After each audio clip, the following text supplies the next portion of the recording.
¿Quién iba a imaginar a Fabrizio Romano anunciando noticias sobre un futbolista boliviano? Parece increíble si recordamos aquellos años en los que Bolivia era vista como el patito feo de la Conmebol, casi siempre en los últimos lugares de la tabla, sin chances reales de llegar a un mundial y con jugadores poco reconocidos fuera de su país. Pero, ¿será que eso está cambiando? Hoy no hablaremos de cómo Bolivia consiguió el repechaje, tema que ya tocamos en un video anterior, sino de algo distinto, el mercado de fichajes. ¿Por qué algunos jugadores se cotizan más que otros? ¿Qué hace pensar que los bolivianos comienzan a ganar valor internacional? ¿Realmente influye la nacionalidad en la tasación de un futbolista? ¿El pasaporte puede ser tan determinante para que un club pague más dinero? Y sobre todo, ¿podría pasarle lo mismo a selecciones como Perú o Chile? Para entenderlo mejor, vayamos al ejemplo inicial. Romano, uno de los periodistas más influyentes del mercado de transferencias, informó sobre Moisés Paniagua, joven boliviano de apenas 18 años que no firmó con un club, sino con la agencia de representación Sportinvest, muy reconocida en Europa y especializada en mover jugadores hacia la Premier League. La noticia causó revuelo porque no es habitual que futbolistas de países con poca tradición exportadora, como Bolivia o Perú, logren vincularse a una red de tanto prestigio. Basta decir que esta agencia maneja la carrera de figuras como Marquinhos del PSG, campeón de la última Champions League, y tiene un enorme peso en el mercado inglés. Para Bolivia fue un acontecimiento destacado. No todos los días uno de sus jugadores más jóvenes consigue un respaldo de este nivel. Sin esa agencia, lo más probable es que Paniagua no tuviera la misma posibilidad de acceder a un club grande, sin importar lo talentoso que sea. Y aquí entramos al punto clave. El fútbol internacional vive en una desigualdad marcada.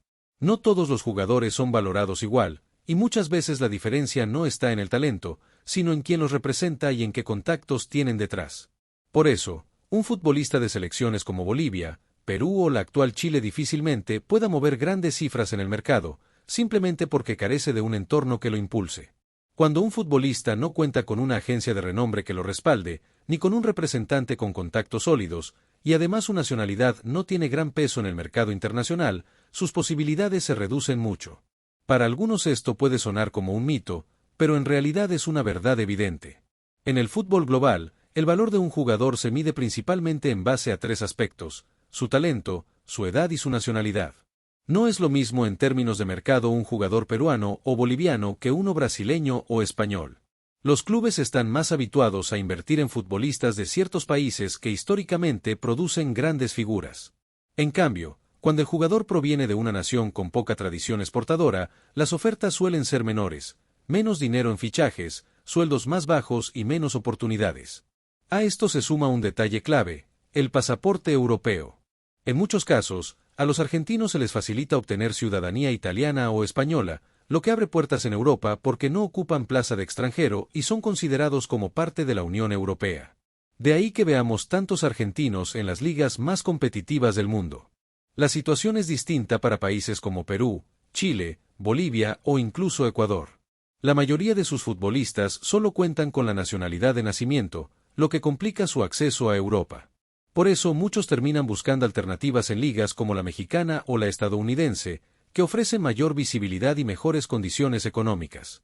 Es cierto que esto ha empezado a cambiar poco a poco. Hoy en día vemos más jugadores de Colombia, Ecuador, Paraguay o Uruguay encontrando espacio en equipos europeos. Sin embargo, para otras selecciones de la región el camino aún parece lejano. Y ahí surge la gran pregunta: ¿cuándo llegará el momento en que también bolivianos, peruanos, chilenos o venezolanos tengan presencia masiva en las grandes ligas de Europa?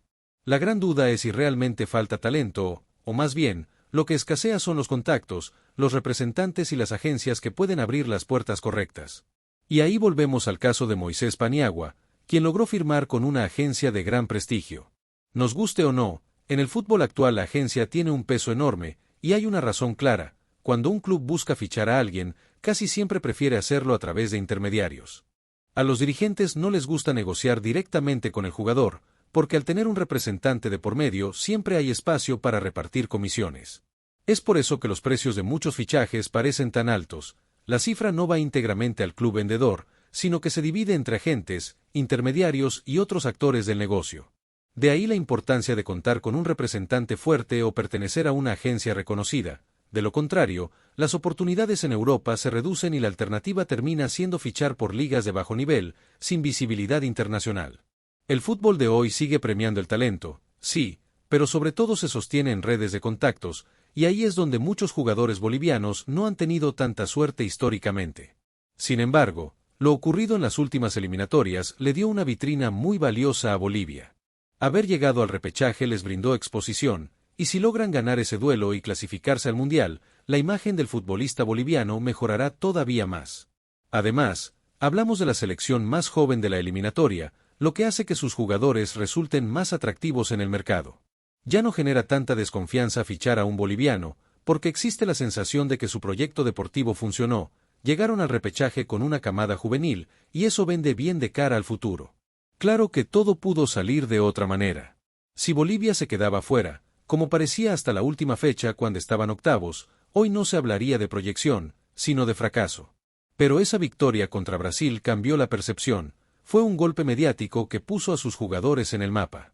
En el fútbol, los resultados colectivos son determinantes para que el valor individual crezca.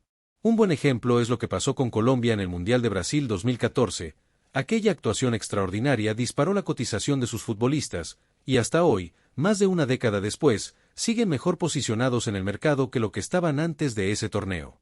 Un fenómeno similar ocurrió recientemente con los futbolistas ecuatorianos. Su buen rendimiento en las eliminatorias les dio un impulso enorme en el mercado. Hace una década era difícil imaginar a más de 2 o 3 jugadores de Ecuador en clubes de primer nivel, pero hoy es algo mucho más habitual. Ahí están ejemplos como William Pacho, campeón de Champions con el PSG, Moisés Caicedo, figura en el Chelsea, Piero Hincapié, que acaba de fichar por el Arsenal, o Kendry Páez, transferido a Inglaterra por una cifra millonaria. Todo esto refleja cómo el éxito de la selección ha incrementado la cotización de sus futbolistas. Pero la pregunta es, ¿por qué no ocurrió lo mismo con otros países? Tomemos el caso de Perú. A pesar de haber jugado el Mundial de 2018, sus jugadores no se revalorizaron de la misma manera. En parte porque muchos tomaron malas decisiones al momento de dar el salto, optaron por ligas con poca visibilidad, como las del Medio Oriente, o eligieron clubes que no les garantizaban protagonismo. A eso se suma que aquella generación no era especialmente joven. No eran futbolistas veteranos, pero el promedio de edad estaba en un punto intermedio, sin una camada de promesas que pudiera capitalizar la experiencia mundialista. Algo parecido pasó con Chile. Incluso después de conquistar 2 Copas América consecutivas, la mayoría de sus futbolistas no logró posicionarse mejor en el mercado internacional. Solo los referentes de la llamada generación dorada, como Arturo Vidal o Alexis Sánchez, se mantuvieron en clubes importantes. De hecho, en la actualidad el único chileno en un equipo de cierto peso es el propio Sánchez, que recientemente fichó por el Sevilla. El resto de la selección no goza de gran valoración internacional.